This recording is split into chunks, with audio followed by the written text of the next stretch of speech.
Had a little glitch, so I'm breaking today into two parts. We were talking about what was going on in Mount Carmel. The prophets of Baal were created an altar according to Elijah's instruction, challenging them to see if their God would ignite that altar. They laid out all the wood and so forth, put the animal on, and spent all day with Elijah taunting them, and nothing happened. And then Elijah built his altar, 12 stones for the 12 tribes of Israel, and even went so far as to pour water on it to make it harder, and God ignites the altar with a fire from heaven. And after that, the famine ends because the heavens are opened. Rain begins to pour again.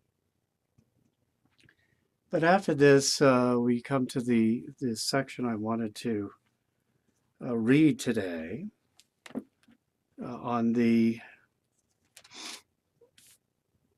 Jezebel and Elijah never meet. And we'll talk more about Jezebel tomorrow and the bad things she did. But after this incident, what happens is that Elijah calls on the people to kill all the prophets of Baal because they're obviously liars. They can't do the things they claim they can do. And Jezebel gets upset, and Jezebel sends him a note that says, if you are Elijah and I, Jezebel, may God do so to me and more also, if at this hour tomorrow I do not make your life like the life of one of them. In other words, she's going to kill him. Awfully convoluted language.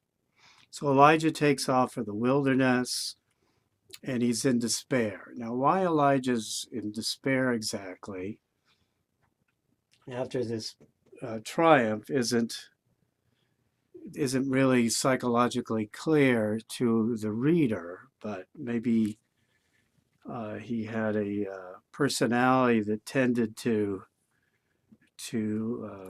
he was a very zealous person, so maybe his emotions would swing around.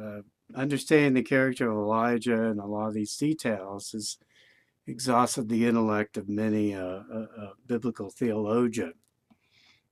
But in any event, we find him in the desert, and he's very upset. And he says, I pray it be enough, O Lord, now take my life, for I am no better than my father. So he doesn't want to be killed by Jezebel. He takes off.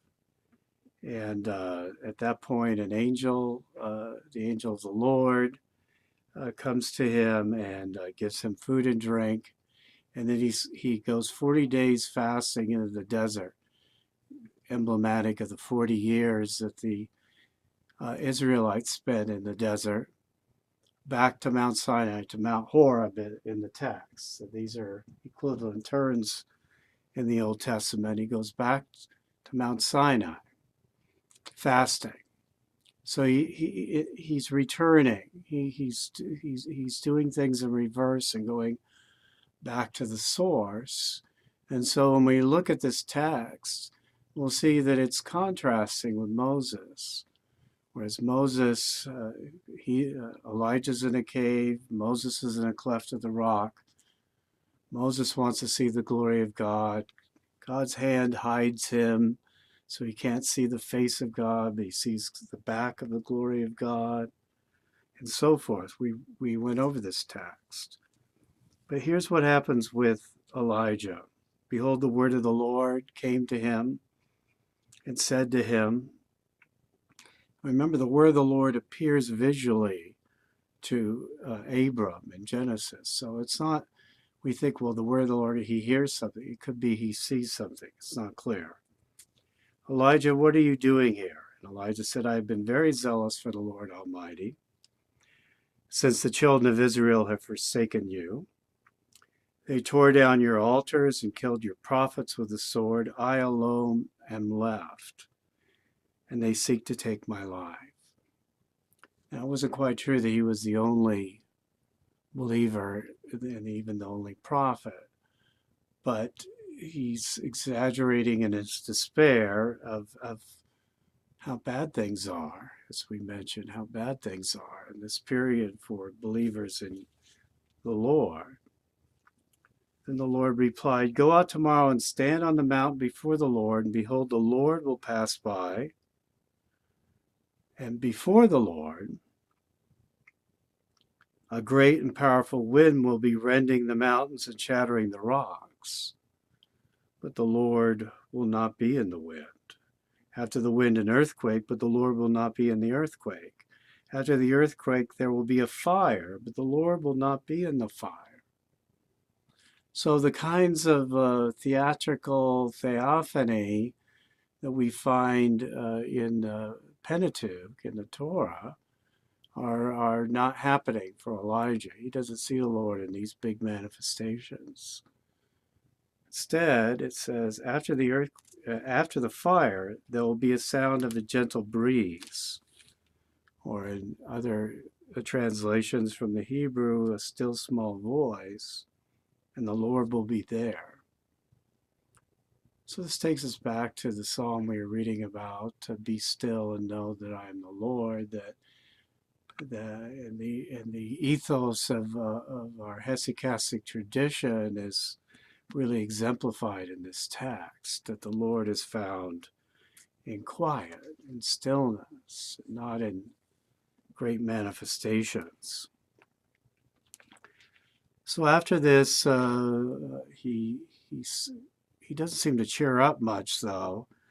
But the Lord sends him out to do some further business, particularly to pick his successor, which is Elisha, and anoint his successor. Now, we discussed anointing in regards to priests and kings.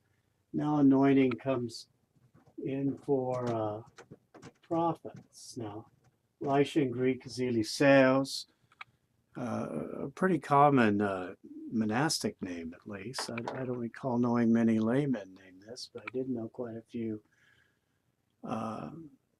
monks named Elisha. And Elisha goes on to do very similar things. And the calling and the actions of Elijah and Elisha, when we read them, remind us of many miracles and actions of Jesus. For instance, the way Elijah calls Elisha's out plowing his field, and Elijah calls him, and he's like, I'm ready to go. And he actually slaughters his oxen, feeds the poor with them, and takes off. So that's how eager Elisha is to work with Elijah. And eventually they come to the Jordan, and Elijah takes his mantle and strikes the Jordan, his cape, his outer garment. And the Jordan opens up like it did for the children of Israel, and they walk across. But on the other side, a fiery chariot descends from heaven, where we get the spiritual swing a low, sweet chariot. The chariot comes down from heaven and takes Elijah away. And thus Elijah shows up again in the book of Malachi, in the prophecy of Malachi, where it says that he'll come before the day of the Lord. He's the forerunner of the Messiah. And in the New Testament then, he's identified with John the Baptist. But the most important manifestation, he's seen with Moses on the Mount of Transfiguration by the disciples. When Jesus goes up Mount Tabor, they see suddenly three figures, one of them being Moses and the other being Elijah.